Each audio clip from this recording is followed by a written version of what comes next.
this was a vanity project, and the horrific things that these poor animals had to live with because of the money spent on them. So you might have a 1% success rate in your births, live births, but these animals would be really sick. And in the end, they'd be kept alive till the vet had to say, look, sorry, you have to euthanize these guys. But the irony is, we think about, oh, how sweet these little animals are, they're really looking after them. However, if they were unwanted or too old, they'd just be euthanized at birth, whatever. So there was no humanity except the fact that the cruelty that these things suffered, they did say, oh, well, we did put them down humanely. So there was this research dichotomy of vivisection and horrors that these poor animals had to go through.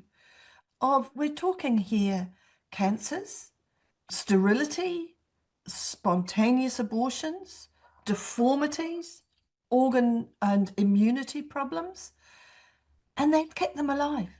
So that's moral bankruptcy right there.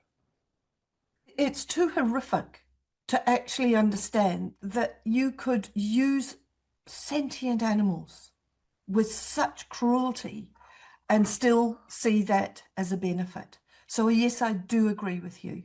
It must have been evident early on that this was not going to work out too well, because in the period before 2015, there were similar outcomes, right?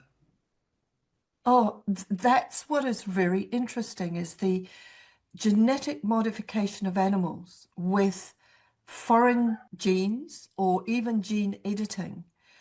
They moved in 2010 to the smaller animals because they were hoping they'd have a more successful outcome.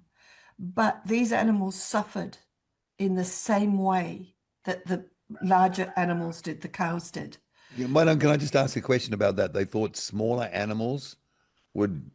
They thought that the goats and the sheep would, being smaller and being able to have babies faster, that they could get more improvement out of the success rate.